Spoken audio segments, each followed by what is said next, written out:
Hello, everyone. If you could take your seats and start getting settled. Welcome. I'm really excited to be with you tonight on Liberating Our Relationships for a Better World. My name is Alex Elliott.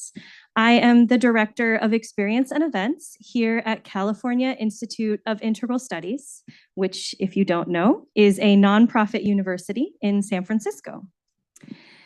It's really a delight to be here with all of you in person tonight, and I also want to take a minute to welcome all of you who are joining us online from all over the world. Before we begin, I want to take a moment for all of us to come together in this shared space and ground ourselves.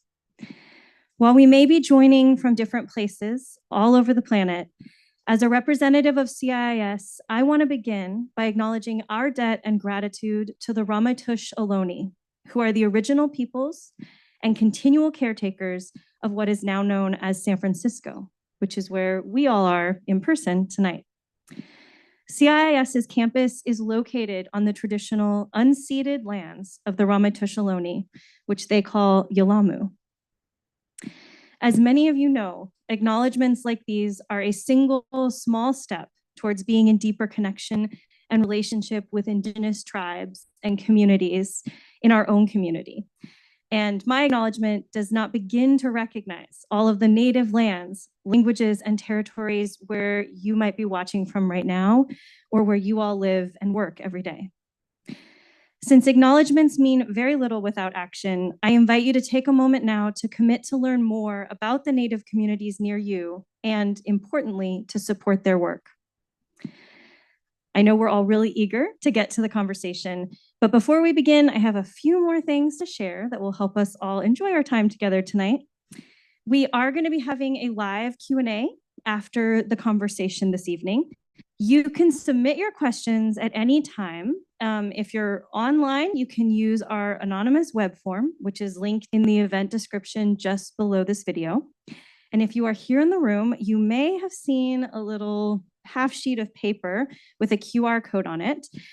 Those are all around the room, and you can use those to get to that same Q&A form so that everybody, whether you are online or in person, has the same chance of getting your questions answered this evening.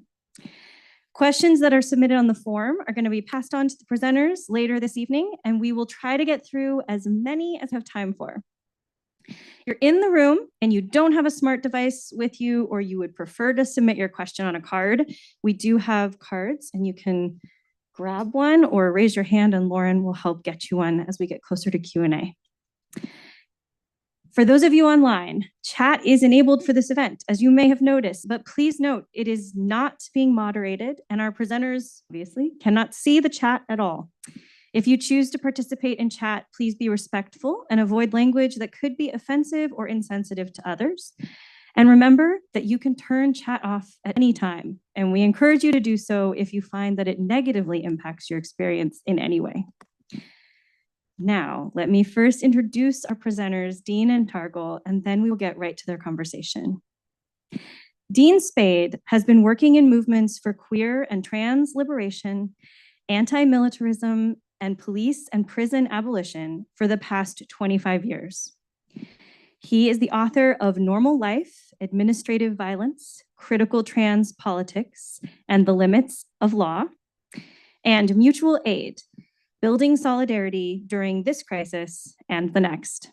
The director of the documentary Pinkwashing Exposed, Seattle Fights Back. His new book is Love in a Fucked Up World, How to Build Relationships, Hook Up, and Raise Hell Together. Dr. Targol Mesbah is Associate Professor of Anthropology and Social Change here at CIIS. Targol's research seeks to discern the social, psychic, and material relations that shape the experience of wars, and how aftermath wars shape the everyday possibilities of living, knowing, loving, and dying. She teaches critical and post-colonial theory, film, and media studies, and experiments in creating non-coercive spaces of learning and translation in and outside of the university. And now it is my absolute pleasure to turn it over to Dean and Targol.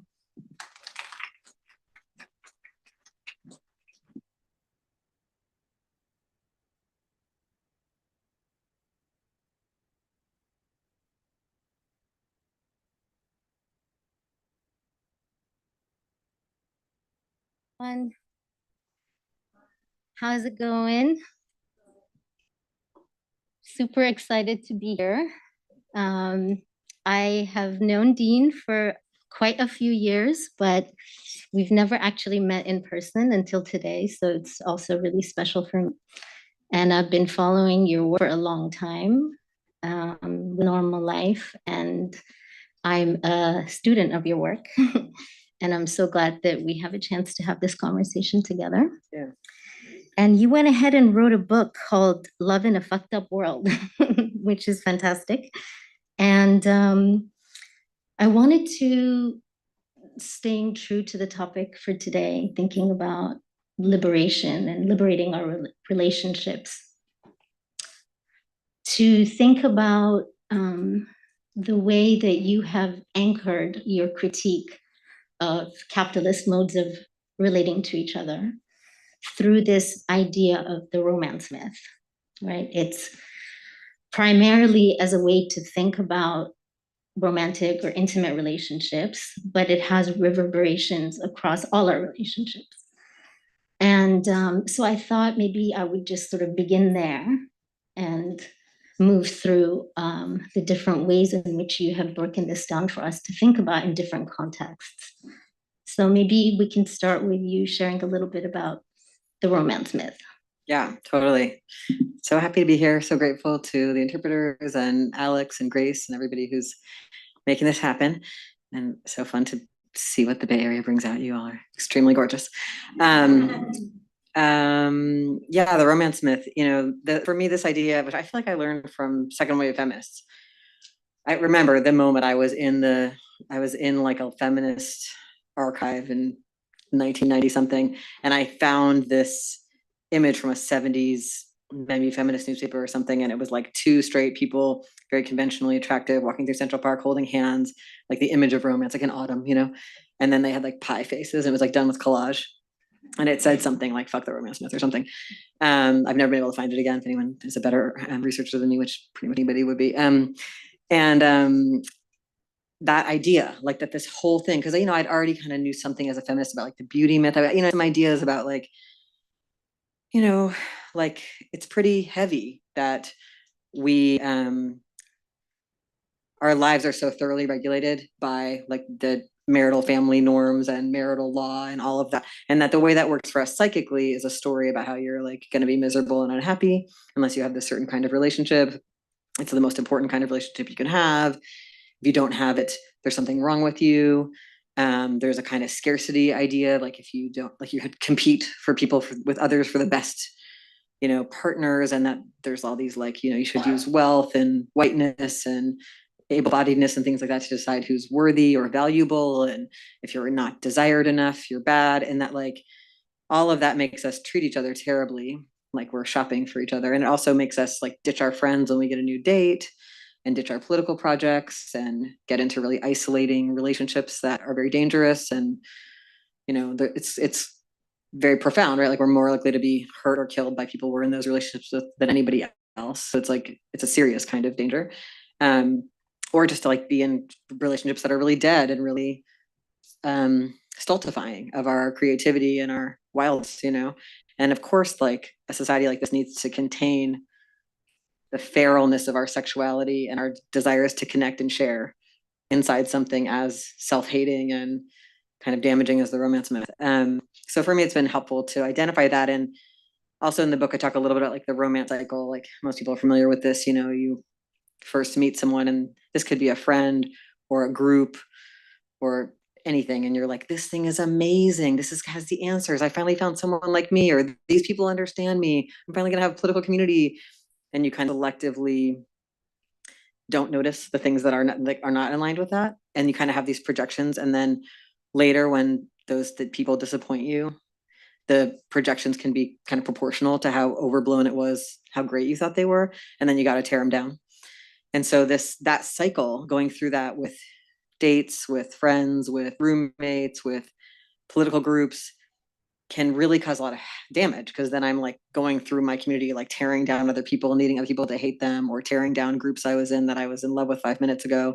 Now there's a, human error is happening inside this group. They're making mistakes, and I'm needing to like destroy the group. And so I think even talking about the romance cycle is potentially a way for us to help support each other through it. Like, we all go through it. It's totally normal. There's nothing wrong with it. Like, it's completely part of our cultural training. It's part of how we're shaped. And could I have a friend remind me, hey, I know you're really into him. Don't move to the side of the world for him yet, Dean. Please still stay with your friends. Or I know that this group seems really amazing to you, and we can joke around how right now we're at the beginning of the romance cycle, and later when something is disappointing, can I get some help to not need to tear everybody apart? I think that's been useful. In the book, I also think I talk a little bit about, like, there's a romance myth also around like home ownership, having the perfect body, having children. There's a lot of things that are like, people were denied the chance to have a real assessment of them for ourselves, because there's such a big story about how this thing will make your life meaningful or make you safe. So I think a lot of the book is about like acknowledging that safety doesn't come from the places we've been told it comes from, and that also our safety is just really not guaranteed. And if it's going to come from anywhere, it's having like really robust support systems of lots of people who care about us and know about us, and not from one person or one group or one form of property. You connect this romance myth so strongly to capitalism. And, when we talk about capitalism, or we're teaching it or analyzing it, we talk about it in terms of, it's not just about the social relations of production. It's not just about the way labor, capital, profit circulates, but that it structures all our relationships. So capitalism is about the way it structures our most intimate social relations.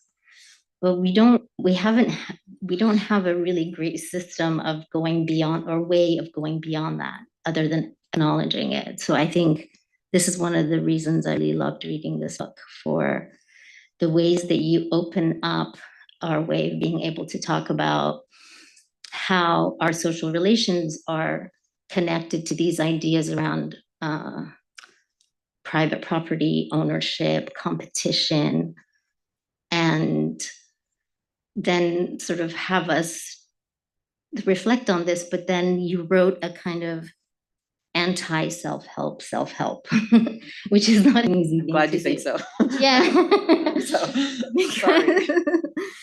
Because it's and you give a critique of the genre throughout the book, or mainly in the beginning, but it carries through. And this idea that most self-help genres are books tend to focus on the individual, how you need to change yourself only, and you are the problem, consequently by implication. But that there is this relational way that you're asking us to be introspective.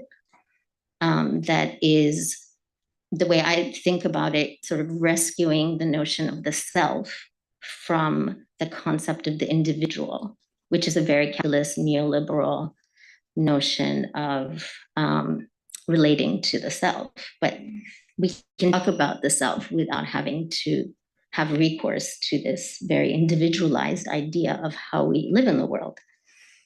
And that is, I think, for me, that's one of the most powerful contributions, to be able to do that, because the flip side of it is to not look at yourself at all and to always be like, oh, the problem is out there. So yeah, it's such an honor to have my work read by brilliant people who say it better. Like, rescuing the self from the individual. I really appreciate your thoughts on this.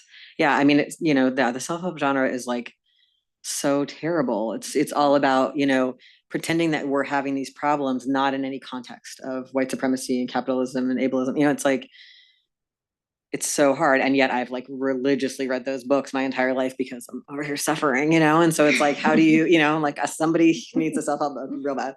And so, that was, that was my project here. I was just like, I can't like in good conscience give these to friends and people in the movement and stuff who are having a similar problem. Cause like I was willing to read between the lines maybe, but some really damaging, unfair, uncool stuff in here. So how to take out some of the useful ideas and then put them in the context they belong in anyway. Like how could we talk about dating and like just not mention patriarchy and capitalism? I mean, you know, like it's in here. So that is the hope of it. I think also I'll say that like this book is so much about my work in prison and police and border abolition, because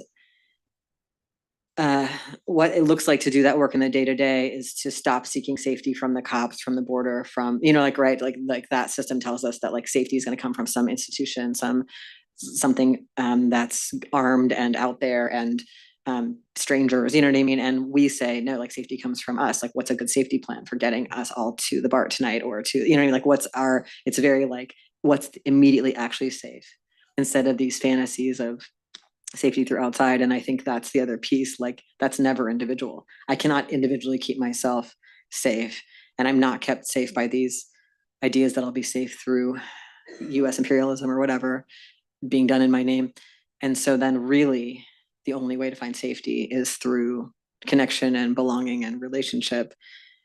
And that would require me being able to like know if I want to do something or not, and be able to tell other people, which most of us like, you know, we live in such a coercive society that we have a really hard time getting to a place of having practices of consent, even with our friends and lovers and family members. And, you know, we all know, you know, and so that it's like, it just brings all these practices. It really actually matters what we do in here. Like, I think that the worst of our political movements is sometimes they're so outcome oriented that it's like, who cares if we treat each other terribly? And at the end of the project, we hate each other, or we're like, we've overdone it to our bodies and we're sick, or like, it just doesn't matter. We've got to get to, and it's like we act like we're in the capitalist workplace and driving ourselves into each other, even though we're not getting paid and it's a long haul. There's this, the end of this project is not, there's no chance it's going to solve the things we're fighting. If at the end of the project, we aren't more connected and more able to like trust each other and do the bolder thing next time, then it, you know, it really didn't get us where we were going.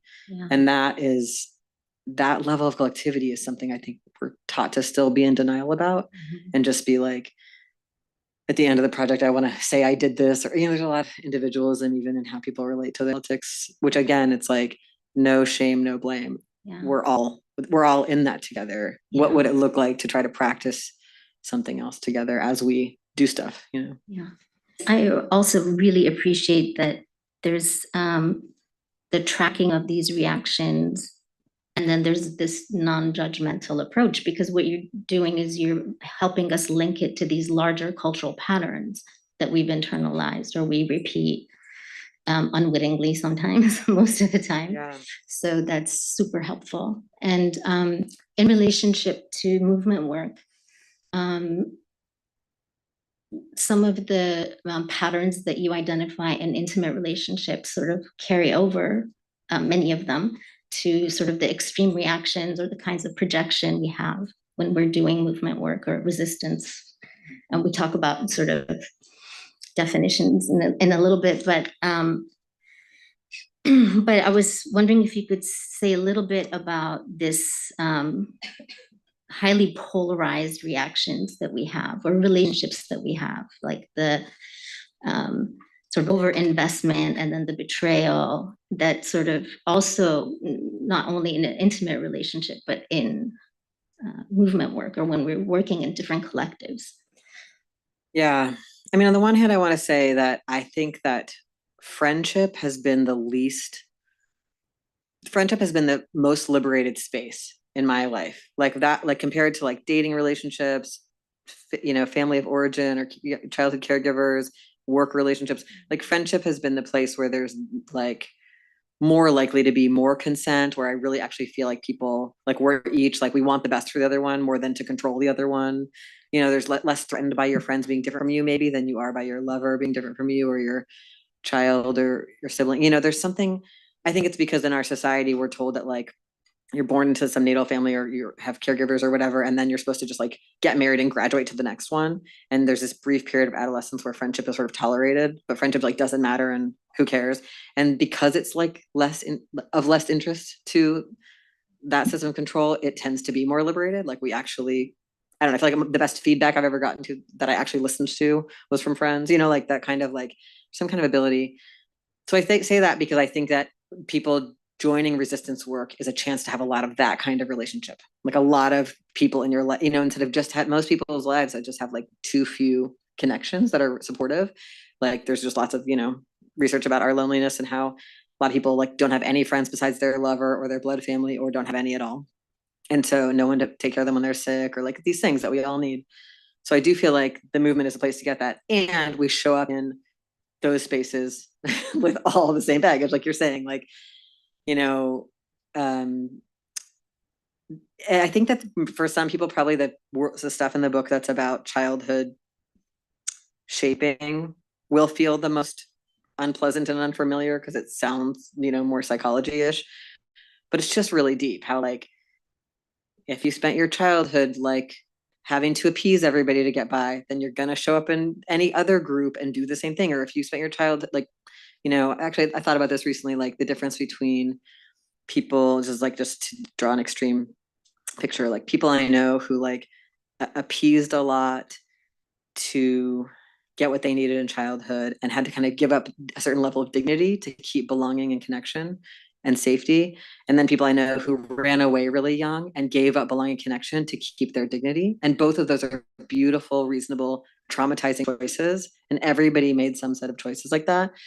Like when you show up to wherever you show up next, you got that with you. You're like, that's what I know to do to be safe, especially when things get hard. Like when you first get there, we're all getting along. And then, you know, I feel like you looked at me funny, or I feel like everyone else, you know, is in a clique and I'm not in it, or we're disagreeing about something and I don't feel seen in this really important political thing or whatever. And now I'm feeling I'm in a ghost, or I'm going to appease and not tell anyone here what I really think. And then later ghost or blow up. Like we start to use coping mechanisms.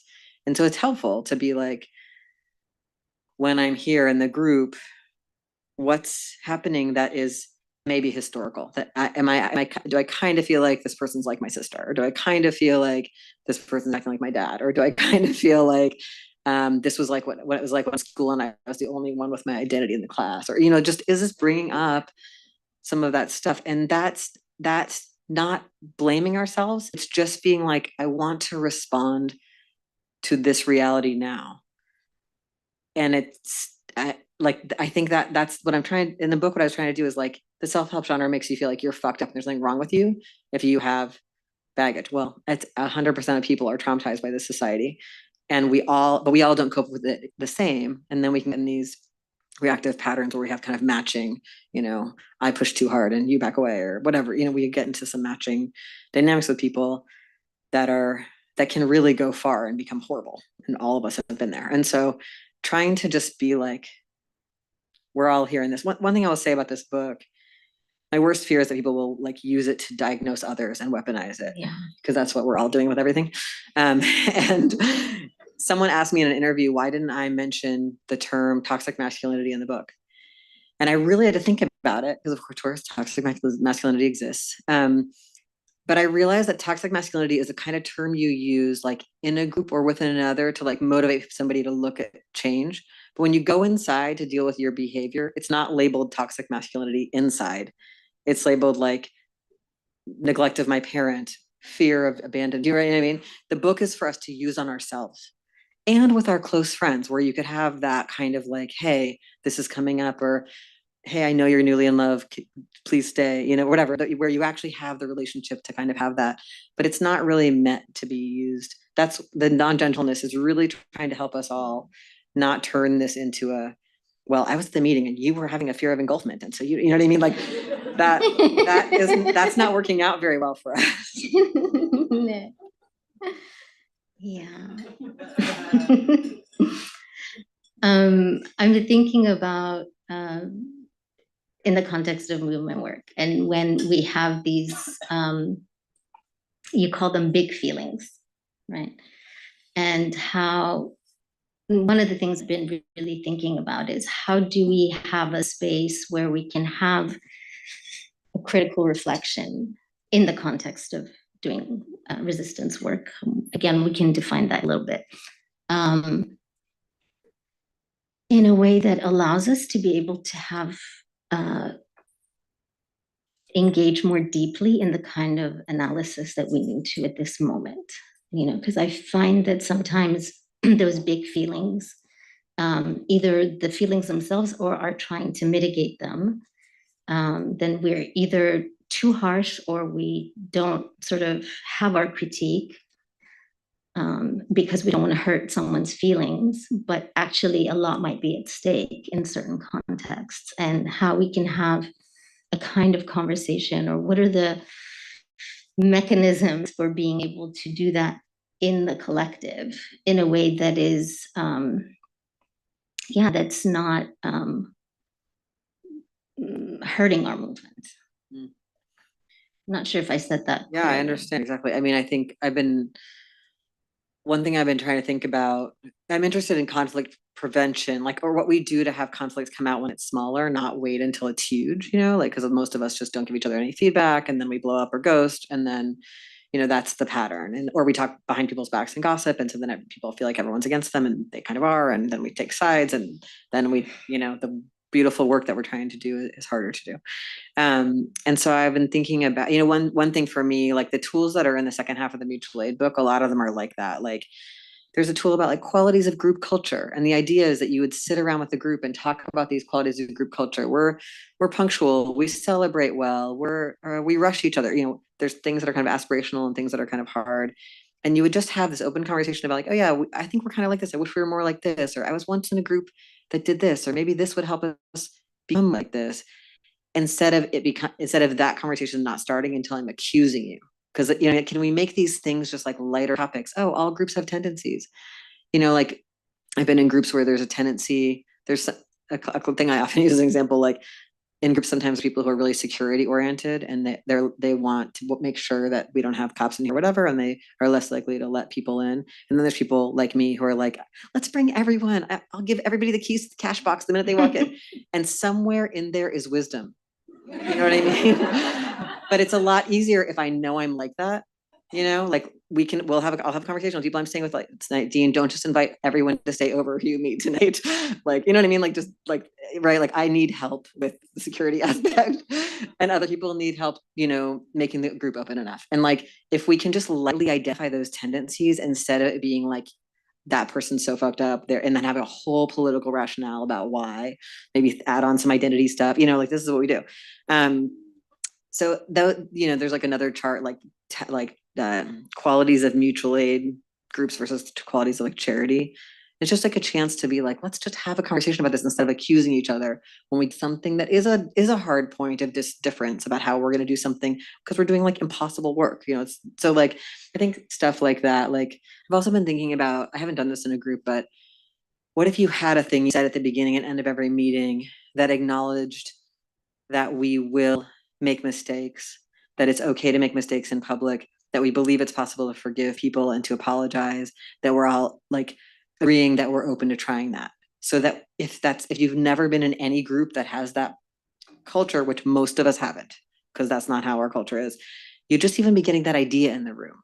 You know what I mean? Like I just feel like what happens is everything gets addressed when it's like a 5-alarm fire or whatever, instead of, like just learning, another workshop I do with people is like how to just give and receive small feedback, like how to just be like, oh, when you're late, sometimes it has this impact on me because I've got this babysitter thing, or, when you're like, I wish that you would invite me when you guys all go out or whatever, just actually saying the stuff instead of like having it only come out when people are really distressed.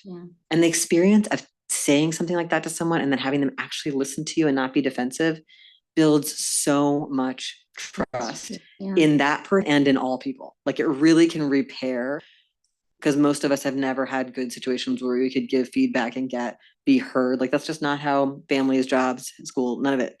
So to me, like I think most of our wounds happen in these groups when we're kids and in school and whatever. And we can also most likely heal in groups and actually like restore our capacity to have faith in the goodness of other people, which we like desperately need right now, because we have to work together in like enormous numbers to stop what's happening. Like nothing else is going to work besides like the mobilization of almost everyone, you know what I mean? Like to be very unruly and destroy existing systems and care for each other. And that's like, we're not there. We're very demobilized, terrified of each other. You know, a few people doing the work in an overworking way and resentful. I mean, it's rough, you know. Yes, I agree very much. And I think that the need to do that work, because there will be what did you call it? The five alarm fire. 5-alarm fire, I just right? made that up. I have no idea what that means. I don't know, but it sounded really good. Probably It some sounded like dramatic really enough. butch firefighters in here to tell us about it later. No, but when things get really critical, we need to be able to discern the difference between the minor differences that we have and security risks, because that will happen. So, which is an argument for needing to do this work when, you know, in a context that moves us through and gives us the ability to be able to be alert to the other part. I want to give an example of this, actually. Yeah. When I was first coming out as trans 1,000 years ago, and and nobody would use my pronoun right and stuff, I had a lot of rigidity about it because it was really awful and I didn't feel supported. Now I can be in groups and someone can come in who's not really been around trans people before and use my pronoun wrong a bunch. And I'm just like, I love this person. I want to be in this group with them. I'll tell them again and again. Other people will. There's so many people in here who see me. So that is about like also like learning the capacity to feel safety where it is. Yeah. Instead of stay on alert historically. Yes. Now I'm mostly in groups where a lot of people are down with trans people. And also my life is like that. So I can spend a little of that political ed work with somebody who is otherwise well-meaning and who I want to work with and connect with.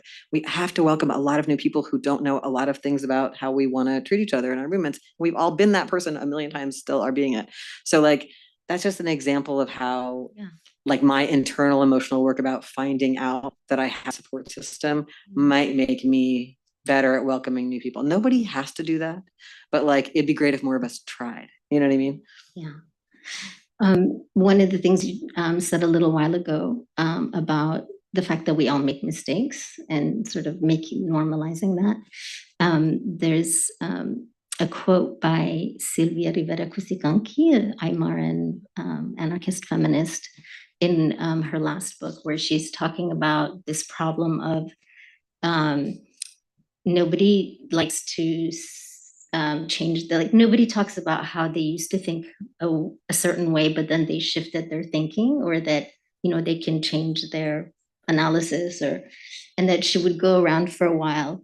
She made it a point that whenever she was talking, she would start with, I used to think this, but now I think this, just to sort of normalize the fact that we can, you know, we can change. I mean, hopefully we do change more than we think, but we're so unaccustomed to that. And I think spending a lot of time in the classroom space here at the university, now more virtually, but I think that that would be such a great exercise to do. You know, it's like, can we think about something we thought, like, believed in really strongly, and now we've shed, just to normalize it, because there's so much anxiety around being wrong or saying the wrong thing in the most stifling way. And it would be so nice to be able to just loosen things up a little bit. And maybe that's why people defend sometimes. Like, I think sometimes when I'm just thinking about like the years and years and years of being the first person to talk to somebody about abolition.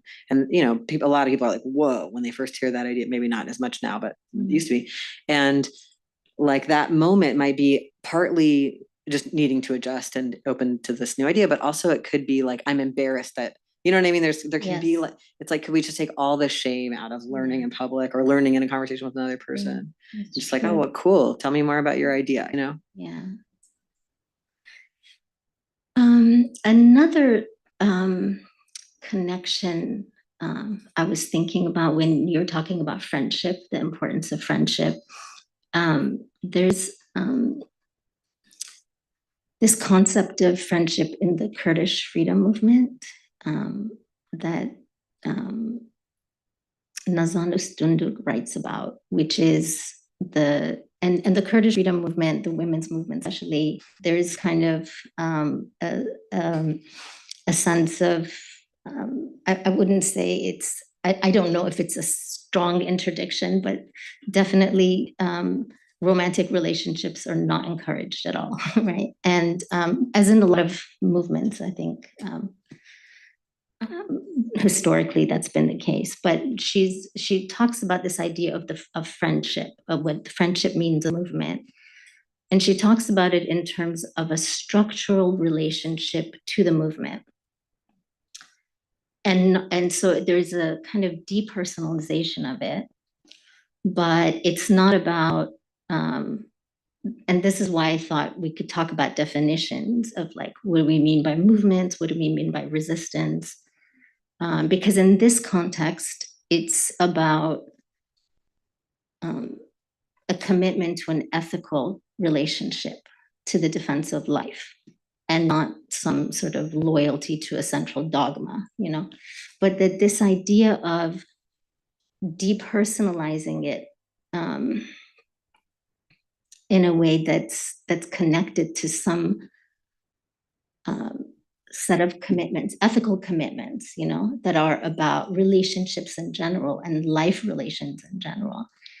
That is something that I find really valuable. And I'm just wondering if that sort of how that resonates with you and your thinking. That makes me think about like 12-step meetings when they're like, we may not like you, but we already love you in a very special way. And I think that is actually what we need to be doing, is like, you know, it's interesting. It comes up sometimes. I've also seen people in groups that I'm working with defend their cliquishness by being like, well, I don't have to be friends with everybody in the movement. I'm like, yeah, but you can't act like a dick. Like, you know, like everyone here, yes, these people are not all your ideal dream friend.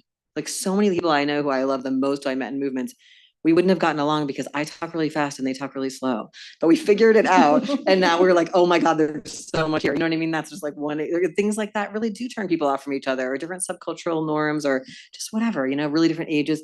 And learning how to be more open to more kinds of people, and also to just love strangers on principle and support people, even if they're really annoying. Like a lot of the people in our communities, when they're in crisis, they act really difficult to be around. That's when we most need to love them and support them through it. This is not like a fair weather deal. There's no fair weather coming ever again in our lifetimes. It's real. So yeah, I think that's huge. And I also just want to go back to the thing about not having sex in our movements. People ask me this question a lot. They're like, my group is thinking about saying that you can't hook up with anybody in the, or saying that if you do, you have to tell people. Please don't do this. Like what this does is it makes people lie about their relationships, and it makes the relationships less safe, because then you have to have it in secret, and you already have shame about the relationship before you even start. And then when something's hard, you don't get support from your friends. And making people tell others when they have sex, when they don't know if they're going to have sex again, it's just like, it'll make them keep the secret. You know what I mean? This is queer wisdom would like to be added to this terrible idea. Instead, what if we, I mean, it's kind of like, let's not say no drugs here. Let's instead be like, how do we use drugs safely, right? How do we have ethical relationships? You can also treat someone terribly if you're not having sex with. So how do we in general, you know, like I mean, my hope for this book would be that people would just like screenshot one of the lists and then talk about it with their friends or at the meeting, like just like not have to read the whole. That's why I try to make it really skimmable, but just use some of these things that some of them come from self-help literatures that are otherwise hard to use, but just use the parts that can ring with what the political project is that we're doing anyway, and lift all these dynamics out of, you know, there's this vibe that's like, relationships are like a girl thing. They're like not serious. Like that's, you know, like that. It's like, this is for, you know, I can't even think of Cosmo. This is like for Cosmo quizzes. I really wanted the book to feel like a Cosmo quiz.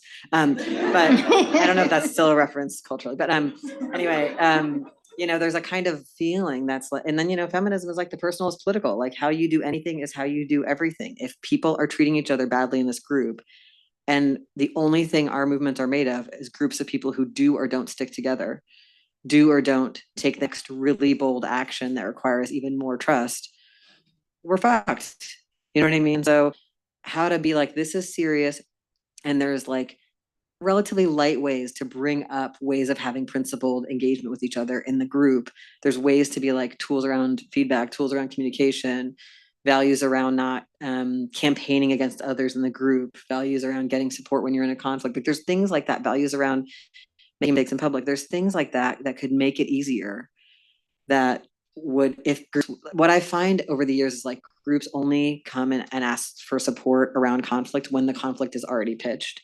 And people don't, before that, people are like, we're just, oh my God, we're getting out all these papers, we're doing all these banner drops, or we're getting out of this food. We're not talking all about what's going on inside here until it's so bad that it blows up. So what if we talked about what's going on, how we do it earlier? This is just like feminism 101, but it's most of our groups don't do it. We're very like outcomes.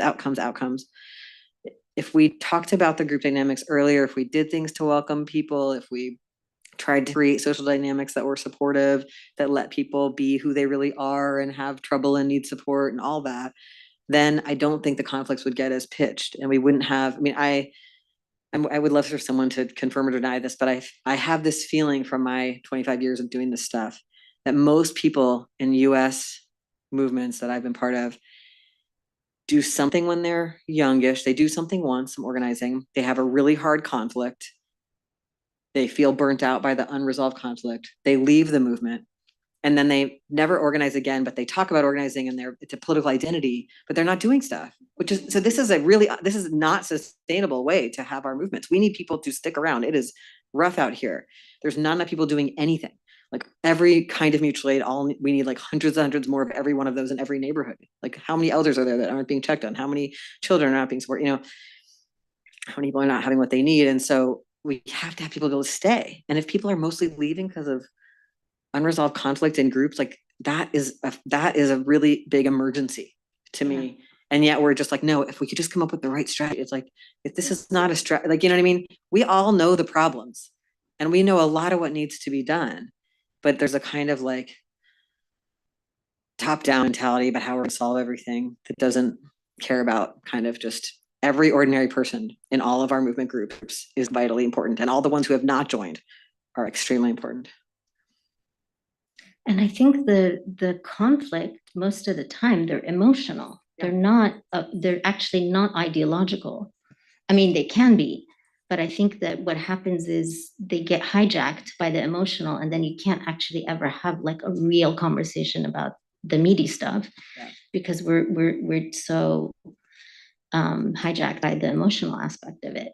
And I think that's like, I see that both in some organizing spaces, but also sometimes in the classroom, especially when we're doing like critical theory or like looking at stuff that's hard, that sometimes destabilizes people's sense of themselves. I think that sort of happens in a way that we don't know how to deal with. I mean, I know that there is this thing about like, well, the classroom is not group therapy. Like we don't want to do that. And yet it is. And yet every room yes, is group therapy. Yes. So I just think, we collectively need to be more skilled at navigating those spaces and being able to have more emotional awareness so we can get to the real stuff. Because I mean, not that, what is the Buddhist way, what's in the way is the way. So I mean, in some way that is what we need to figure out in order to have it reverberate through all these other, every aspect of our life. But it is definitely, I think, in so many contexts, like conflict is our growth edge. Like that's where we're stuck, And I wonder if you could speak a little bit about the relationship, backtracking a little bit, but I think we can loop it back in. Sort of when you talk about the emotional dysregulation that happens, and you have a section where you're talking about sort of the biochemical relationship, and you talk about it in relationship to social media, but not only. And I'm just wondering if you could talk a little bit about that aspect of how the polarities happen in that context of conflict. Yeah, I mean, I think that most of us go into what the self-help books call primal panic, but we go into that panic a lot, like the fear and anything can bring it up. I think a lot of us go through it many times during the day, or you'll spend weeks in it, or a whole relationship will feel like it for a while. The fear of being seen, the fear of being left, the fear of being crowded and controlled, like these kinds of fears that are like very primal, fundamental, core feelings that live in us, that are, practiced from our early lives, when those dangers were truly dangerous, right? Like you have to get your caregivers to care for you, and if they do leave you or they do overly crowd and control you, it is life threatening. And so we still have those kind of panic buttons in ourselves, and they just get like flipped on and off like all day long, and most of it's happening unconsciously, and it can happen in a way where I blame myself for it. I'm just like, oh, I'm terrible, I'm going through a shame spiral, but it's because that thing was flipped. Or I'm blaming others, or I'm like, if he would just text me back, all of these panics, if they would just do their task in the group, or and it can lead to really intense narratives about other people and ourselves that are not true and not useful. And for me, what the panic feels like is like tunnel vision. It's like, now all that's happening is our conflict, and I'm just like, terrible, now I'm gonna ruin the group, and you know what I mean, or like whatever it is, about a lover, about a family member, about somebody in a creative project or organizing project. And that kind of tunnel vision, that's like when you're up all night thinking about it, when you just can't think about other stuff. And one thing I recommend in the book is this like exercise called What Else Is True, where you just you draw 2 circles on the page, and in the small circle you write the thing you can't stop thinking about, and then the bigger circle you write like, what else is true about that person or group? Can I try to remember? Usually it's somebody who's actually close to you. Most of us aren't doing this about the government. We're doing it about people who we actually do share values. So can I remember any kind thing they ever did, any way that we do share values, anytime I ever saw them do anything I admire? Can I try to fill out a little bit how I'm seeing them out of this tunnel vision? And then this one is like, what do I not know? Maybe I don't know, like you're right now, you're not feeling well, or there's a reason that you're taking care of someone, or you just had a breakup or something that might be a reason. There might be all kinds of things going on that I don't know before you sent that text what was going on, or why you looked at me that way at the meeting, or whatever it is, why you disagreed with my proposal, whatever I'm losing it about. There's things that, what do I not know? And the third one is like, what else is true about me? There's other people I have in my life. There's parts of this work I really love, like anything. It's just about trying to bring context around this like hyper-focused panic thing. It can be calming. You can do it with a friend. Someone else can help you try to remember what else is true about this person who you right now can only think bad things about, or whatever. And then there's a part where you write on the left, like, things about this that I can control and things I can't control. Like I can control, I'm going to take a walk right now, or I'm going to do my tasks for the group, or, I'm going to ask questions at the next meeting. I can't control what other people think about me, or whatever, what she's going to do with her task or whatever. And then a lot of people like to just like rip that off and like burn that or throw that away. I can't there's also part of the exercise that's about asking myself, are there historical links? Am I feeling a way I felt all the time in school as a kid? Or am I feeling how I felt in my family? Can I support parts of myself that may be being stirred that are beyond this? And that's also nice, because I'm like, then not acting like this is really all about you. It's also all about other things that happen to me, and they might need to be grieved, or I might need to get support around them, or talk to someone about them. Like all of that is about trying to get out of that funk, because it just gets so narrow. And I'm sure you all know, I'm sure you have it in yourself and see it in others. Like we can like get on a long bender about some story. The story is no longer serving us, even if it's true, so yeah, I think that has been helpful to me.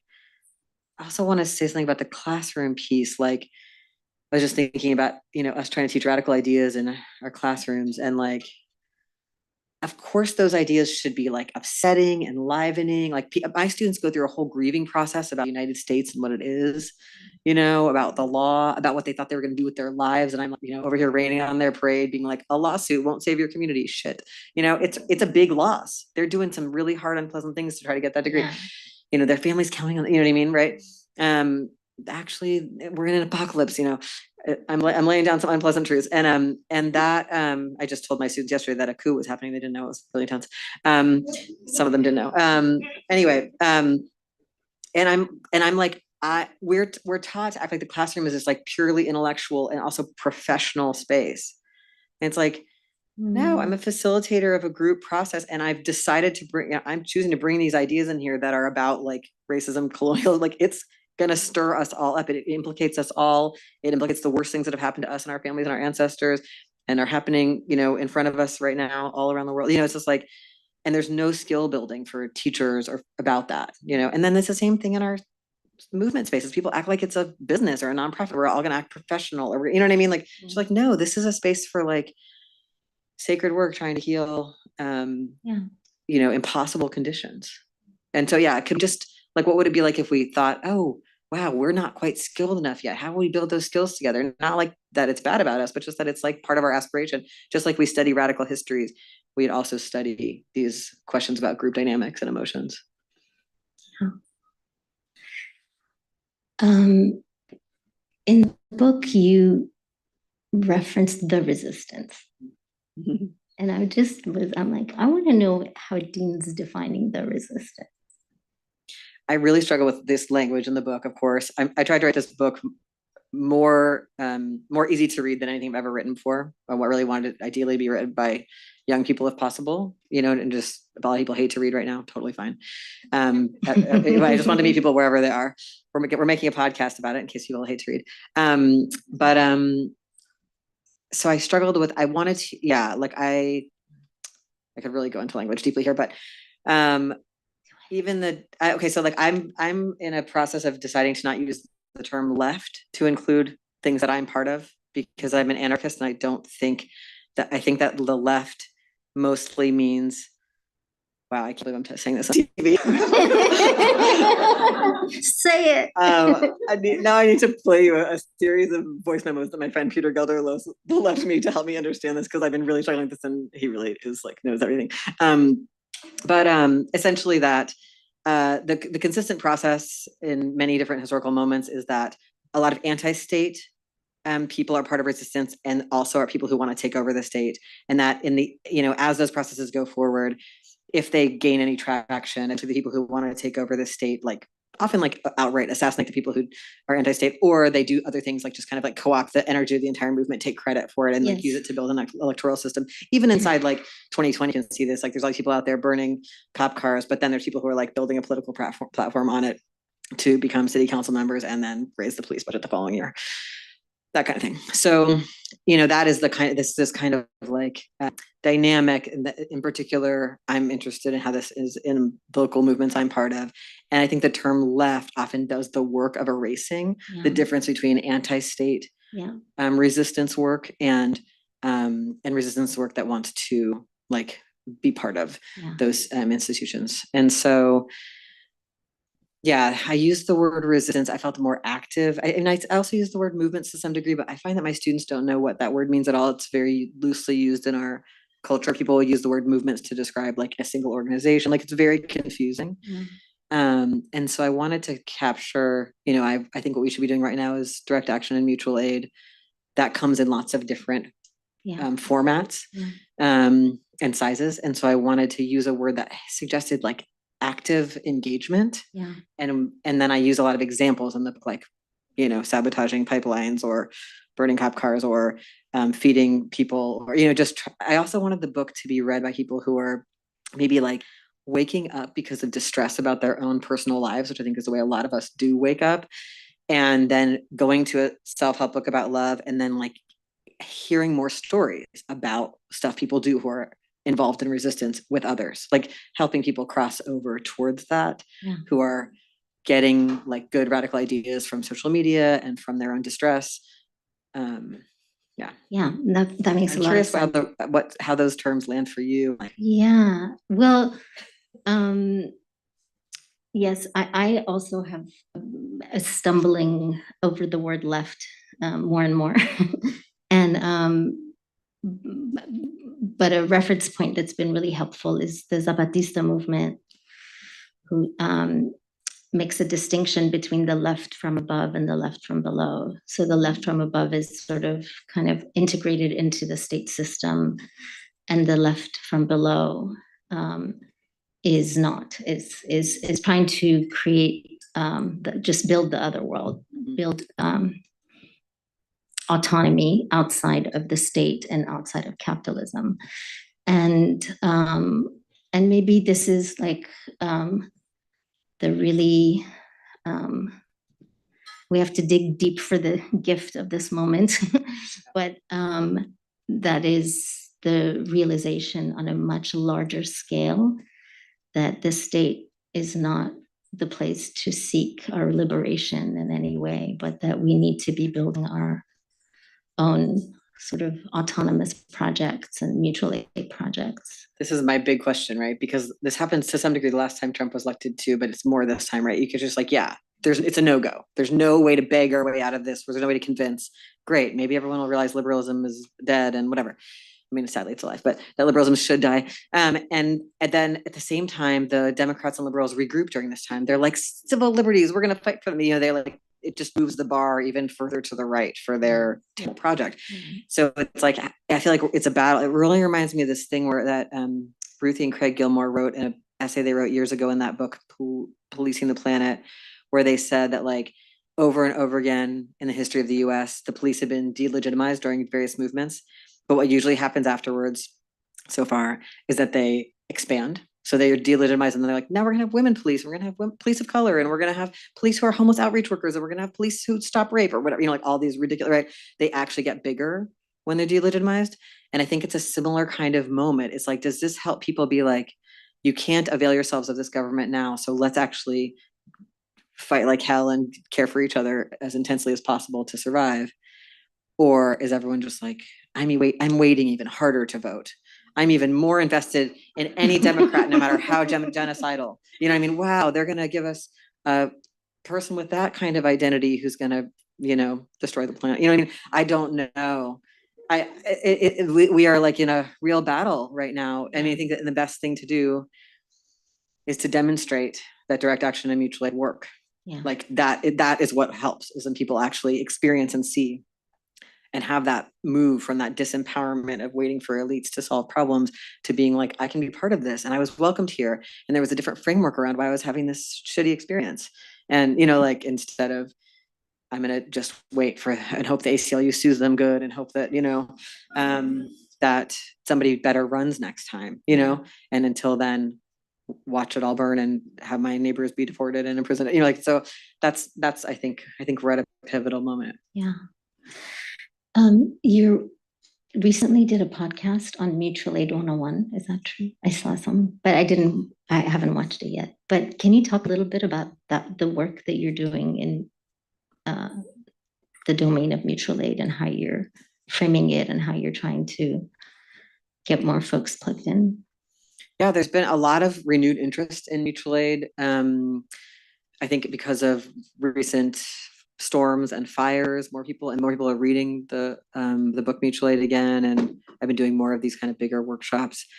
You know, I think it's just very clear to so many people that we have to care for each other and that no one else is coming. Even just the decline in FEMA response across each disaster, you know, and then also increased size of every disaster because of the ecological crisis, you know, is unrelenting.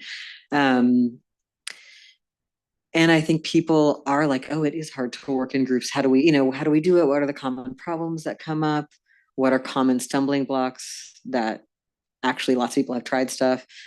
So yeah, this is a lot of what I spend my time on, is like, I'll just like workshops for smaller groups, trying to figure that stuff out and putting out a lot of like videos about that stuff so that people can do the workshops themselves.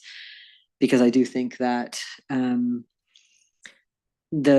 already most people are not cared for in this context, and the few shreds of any kind of care are going fast, and the level of crisis, you know, I'm just like seeing people really like jumping into forming rapid response networks.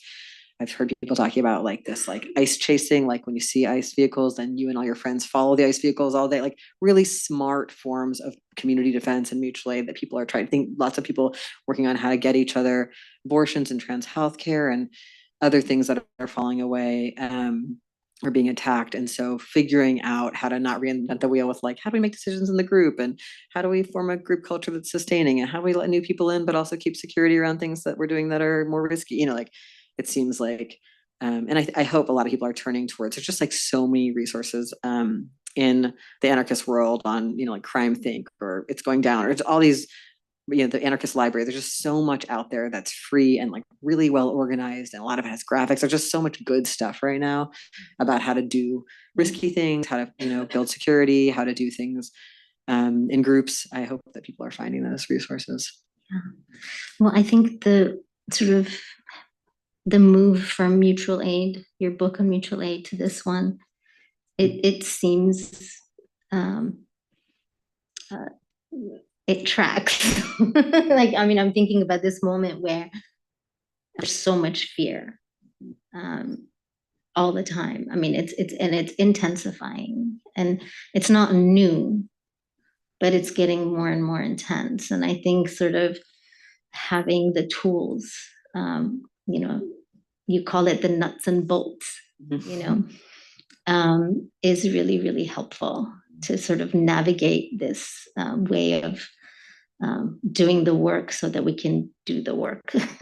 Thanks. A lot of people told me that the second half of Mutual Aid felt like a self-help book. Yeah. And that is because it's drawn from this book is a longer book, and I cut it in half, and the second one is right now called Getting Shit Done in a Fucked Up World. But it's all this stuff about working together in groups.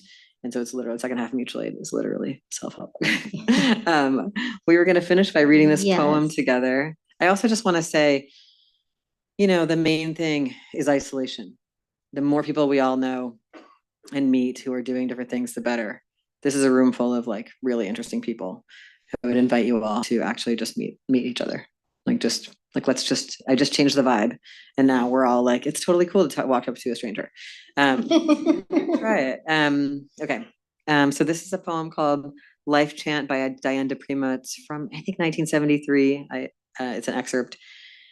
And I have just found that it's heavy out here, and people who make their way to come to an event like this are taking a risk and being generous and looking to connect. And I found it's useful to have a little ritual ending before Q&A. Or wait, maybe just after the Q&A. No. Before. Okay, great. What is our order of events? So the way this poem works is at the end of every line, it says, may it continue. And we can all repeat that together if you want to. I find it useful. We'll pass it back and forth. Cacophony of small birds at dawn. May it continue. Sticky monkey flowers on bare brown hills. May it continue. Bitter taste of early miner's lettuce. May it continue. Music on city streets in the summer nights. May it continue. Kids laughing on roofs, on stoops, on the beach, in the snow. May it continue. Triumphal shout of the newborn. May it continue. Deep silence of great rainforests. May it continue. Rolling fuck of great whales in turquoise ocean. May it continue. Clumsy splash of pelican in smooth bays. May it continue. Clean snow on the mountain. May it continue. Rite of birth and of naming. May it continue. Rite of passage. May it continue. Love in the morning, love in the noon sun, love in the evening among crickets. May it continue. Long tales of fire by window in fog in dusk on the mesa. May it continue. The night music. May it continue. Grunt of mating hippo, giraffe, foreplay for snow leopard, screeching of cats on the backyard fence. May it continue. Without police. May it continue. Without prisons. May it continue. Without madhouses, marriage, high schools that are prisons. May it continue. Without empire. May it continue. In sisterhood. May it continue. Through the wars to come. May it continue. In brotherhood. May it continue. Though the earth seem lost. May it continue. Through exile and silence. May it continue. With cunning and love. May it continue. As woman continues. May it continue. As breath continues. May it continue. As stars continue. May it continue. May the May the wind deal kindly with us. May the fire remember our names. May springs flow, rain fall again. May the land grow green. May it swallow our mistakes. We begin the work. May it continue. The great transmutation. May May it it continue. continue. A new heaven and a new earth. May it continue. May it continue. Thank you so much.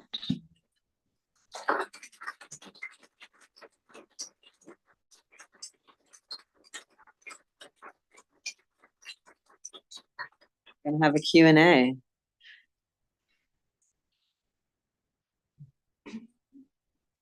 Thank you, Lauren. Thank you so much.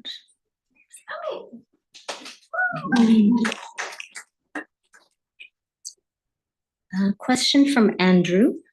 In movement and community contexts, while trying to engage in activism, I frequently encounter an interest in organizational anarchy, which is exciting and needed, but I personally struggle as an autistic person with sensory overwhelm to exist in spaces that aren't super organized.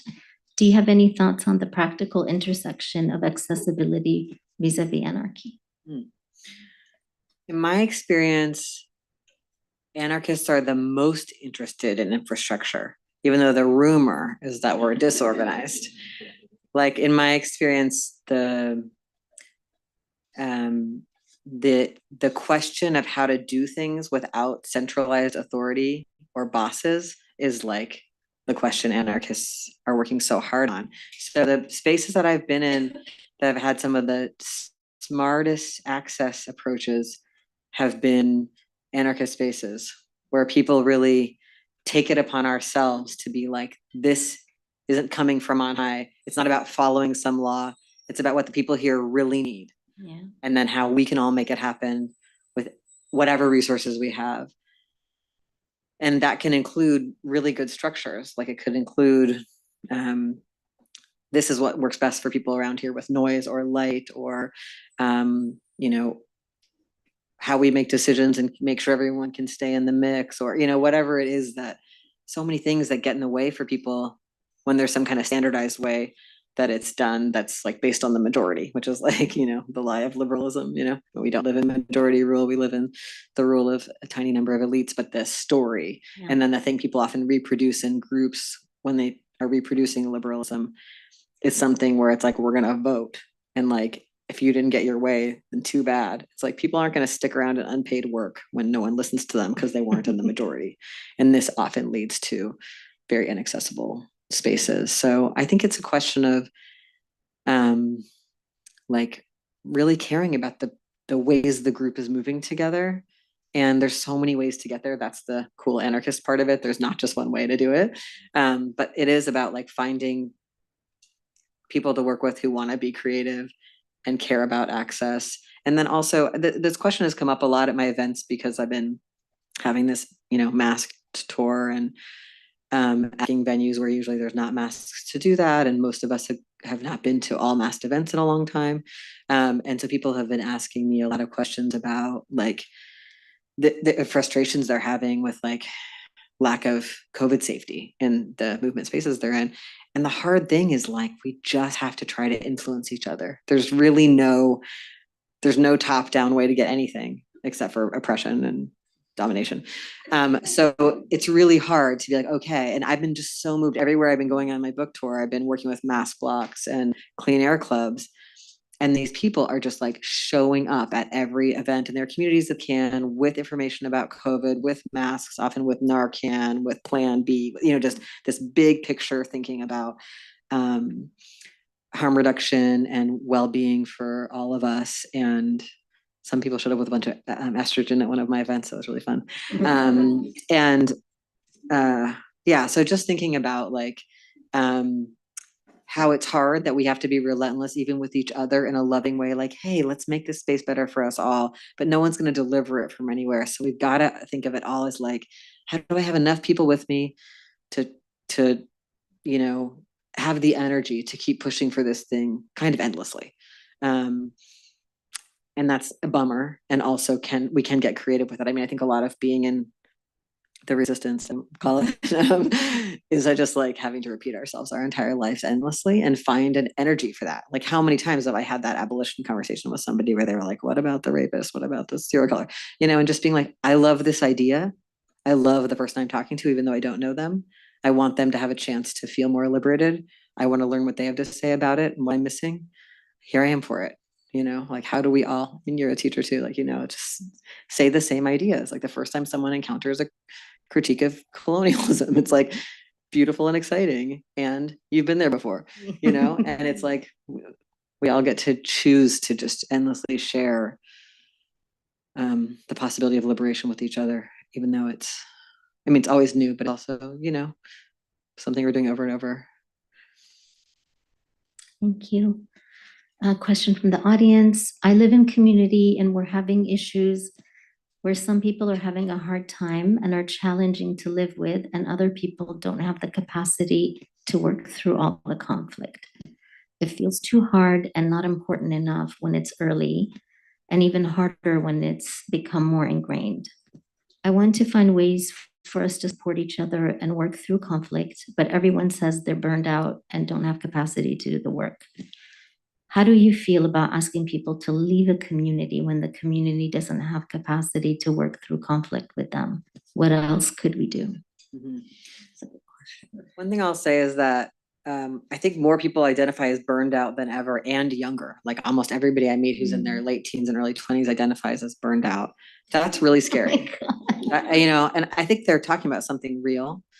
I think sometimes it's the burnout of having experienced conflict. Like conflict, we're so de-skilled at it that it feels devastating. So there's like, okay, this is a clue about kind of some stuff we need to do together. And also people are burned out by their screens. Like no one's really acknowledging how exhausting it is to consume media and like deal with like stressful like video games, stressful, violent movies. Like we are living in like in an immersive media situation, watching, you know, ads and news of genocide and news of ecocide roll through constantly in your feeds. And so we also need to figure out like what is draining me. Is it draining me to fight with people I went to high school with on, you know, social media all day, but I can't seem to stop doing it? Is it draining me to like I no longer go for walks with liberal Zionists. That's part of my hygiene. Thank you. I'm glad that you want to go for a walk, but we actually do disagree. And I don't need to have another meeting about it, you know, but like figuring out, you know, in a really honest way about what's draining us, including getting support from our friends. Some of us, the way that we're using substances is draining us. We're all doing these things to cope. No shame, no blame, but just like, what is this burnout? Because it's kind of like, I do have to keep living and I need some aliveness to care for people. So yeah, it's absolutely fine to break up with anyone, to leave any housing situation. And more people live alone than ever before right now. And it is terrible for us. Like it's really expensive. It's really hard to reproduce your life by yourself. So people don't have time for the things they want to do, art, organizing, whatever, because we all are like making all of our own food. We have to own all the things that go in the house. Like we're working a ton to pay these rents. Living collectively is a revolutionary thing that a lot of movements have used to make it possible to do the work. And most people are terrified of roommates and dishes conflict and stuff like that. And this is just a sign of where we're at with like a very deeply antisocial avoidant society. Again, no judgment. You know what I mean? But just kind of like, what are we going to do? Like, it's like, these are just the conditions. These are conditions. Nobody's bad. And okay, I have to make a set of choices. I mean, I got a lot out of living alone in an earlier part of my adulthood. I had like been in foster care. It was really stressful for me to live with people. I felt like I was always on a lot of shame spirals. Like I couldn't relax. It's amazing to live alone for a while and learn how to relax. Never happened to me before. And now living collectively with a bunch of other people, I do experience all these enormous benefits. Like we all went through the lockdown period of COVID together. And compared to couples I knew who lived together, our relationships were much more vibrant because there was more relationships, more places for it to balance around. And I think we're just in a time when everybody is unwell. It's like what's happening. The daily news is truly terrifying. And so our friends are going to act really weird, or we're going to not show up, or we're going to be annoying, or you know what I mean? How do I like try to build a deep enough support system that I have multiple people to go to when that's hard? How do I have compassion for my beloveds when they're going through it. I mean, we all just have bad ways we act when things are hard. It's like, that's when you act, And so, yeah, I just actually was talking about this on a podcast or something. And then my friend wrote to me and was like, oh, I was thinking about moving out of this group house I'm in because it's been so horrible. But then I heard you on the podcast and I'm going to keep trying it. I was like, I don't know. Like, no one can tell us when to break up. You know what I mean? And also, I'm always just trying to figure out like, what are all the things happening here? Is there anything I can resource? Or if I do leave the situation, could I still give support and love to this person? Or if we ask them to leave, could I still give love and support to them? Can we have breakups that include the capacity to not throw people away? I don't know. You know what I mean? Also, if for romantic breakups, I highly recommend letting yourself have a period of not trying to be best friends. I think that's people. Also, letting things change is something we're not good at. But yeah, I do think that the project of living with others is actually quite admirable right now and can facilitate other things people want to be doing. There's a lot of thematic continuity, but you've kind of answered it, but I'll ask it because it's slightly different. Do you have recommendations for what to do when you're catching yourself in the middle of a conflict with a group, not wanting to run away, but struggling with facing the conflict head on? What do you do when your group is at like 3 alarm fire? Unsure if that's real. I mean, one thing I think is useful, talking to people who are not in the group to get support, asking other people for confidential conversations and keeping people's confidences. Like, gossip is a huge problem in our movements. It's terrifying to hear that so-and-so said such and such about me. Also, don't be the one who closes the loop. Like, this is something I learned from you. Like, don't be the person who, like, don't be the one who says so and said that about you. Just stop. Like, let it end with you. You know what I mean? Whatever vibe, whatever delight that gives, whatever thing that was in your family that made you feel more connected, don't follow that.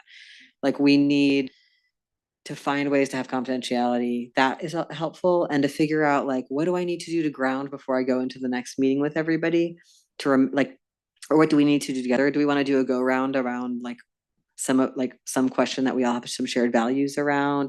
Do we want to tell the story of something we did together that was really meaningful to all of us? Like, what would help, would people talking in smaller groups help people relax more and feel supported? There's a kind of one thing that I think is a really common pattern in our groups is we want an outside facilitator. Everybody wants Miriam Kaba or Adrienne Marie Brown to come facilitate their meeting. And that actually is a replication of the calling the cops thing. People unconsciously want some adjudicator to come in from the outside and say that their suffering is real or that they're right.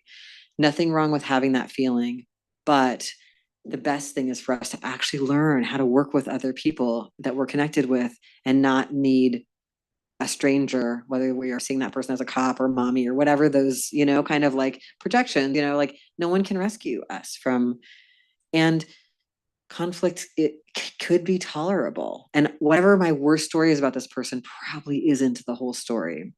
And it might be useful to remember when I had the opposite story about them and thought they were amazing, like, and to try to be like, oh, I'm in the cycle, can I love myself and others while I'm in the cycle?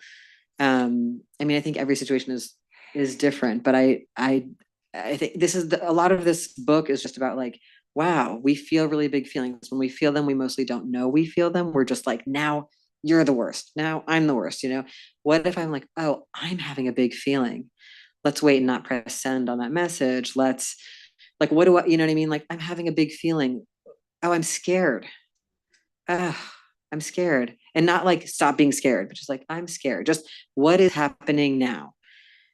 The awareness of that can really be the difference between taking actions that are, I'm going to regret later, or that are going to hurt others or not, and then like going to my friend from the group or who shares my values, be like, I am really scared and having this reaction and wanting to take this revenge in the meeting. Can you help me think this through? What parts of my feedback are grounded or ungrounded? What needs to be shared with the others and what doesn't right now, and like, don't go to somebody who gives terrible advice, like this thing people are like, I'm thinking about quitting my job. I'm going to go ask like my conservative uncle. No, like, ask your friend who's never worked a day in their life and only like sleeps on other people's couches and is like free and wild and makes the most amazing art and has the cutest gender. Ask them if you should quit your job, like that. You know what I mean? We all go for, like, we often go to the naming advice source. So ask somebody who actually like is good at groups or, We have one last question from Fen. What helps you believe in the goodness and cooperative power of human beings when we are capable of such violence and degradation of each other? That's such a good question. It's just like such a crisis of every kind of faith, like living under these conditions and just like if you spend your life studying colonialism, it's just like, how could humans, like, what is this? And yet, it just seems to me that forever people have been fighting against being controlled by small groups of people. People have been fighting to defend land from its destruction. People have been fighting to stop wars. Like, that's all that ordinary people have ever done. And then a few people have created methods to have a few people control a lot of people. And also people are like just so relentlessly generous and cute all the time, like just, I mean, less so now that we all have phones in our hands, but it used to be that you just go on the subway or in the bus and everyone's like helping somebody carry that stroller up or being like cute shirt or like helping the elder. Like, it's just like people are, and we see that in disasters. People just really show up for each other and like show so much generosity. And I also just see it in even people's really like misguided attempts to connect politically. Like, some people are in agony over what's happening and looking for something to do. And then they end up in a group that like writes a meaningless statement or, creates a petition or gives more money to ACLU or whatever. But like, it's so beautiful that they wanted to do something, and we should be out there inviting them into things that would be more satisfying, that would actually support people they love and like really gum up the works for the other side. Yeah, I think and it could just be that some kind of my own trauma left me with this like Pollyannish, like a peas personality, but so this may be pathological, but yeah, I do actually just really love people. And I think that a lot of people I know, they say, I hate people. And it's actually this cultural norm about feeling avoidant and scared of others. And so it's like, if I have that feeling of distaste or hatred for others in general or something, I want to try to like be like ground into some story about human resistance or what are people making that's beautiful, or what's interesting about children, or something, whatever that is for any of us, that can like remind me that it's just like it is the moment right now to like give up all faith in liberalism and institutions and the state and have faith in the goodness of ourselves and others. And it is not easy. But like, what better is there to do? Like, it's just like kind of, I mean, that's why it's faith, is because there's it's hard. It's like, it's not easy to feel it all the time, but like, we've been told to believe other people are like greedy and selfish and that you can't trust them and you need a gun to protect yourself from them. And like, that's the entire story of capitalism, white supremacy. And you need to like classify them into groups of people who need to be kept out. And we are just going the other direction, everything for everyone, there is enough for everyone. I don't have to protect myself from them. Of course, we want to have like boundaries and notice what, how to cultivate safety through connection with people. But yeah, I think I do have faith in the goodness of other people. In the second edition of your first book, Normal Life, you have that section on mainstreaming. And you make a distinction between what circulates as the idea of a mainstream, what we're told this is mainstream, like the dominant, but it actually usually does not reflect what the majority of people feel like, experience the things that they do, but that there's this kind of hijacking of this idea of, and I think that this is operative here too, in terms of what we see reflected is the mainstream is not always the mainstream, and being able to make that distinction by and making we have both in us too, yes. Right? Like, so we're all so contradictory. People who are like, I love Trump, but I love Mangione, like, and so our job is to try to fight for the part of everybody that is not an asshole, and be like, come, let's all try to be really awesome together, even though we all also do things that are hurtful to people all the time. We all have. Thank you, Dean. Thank you so much. Thank you, everyone.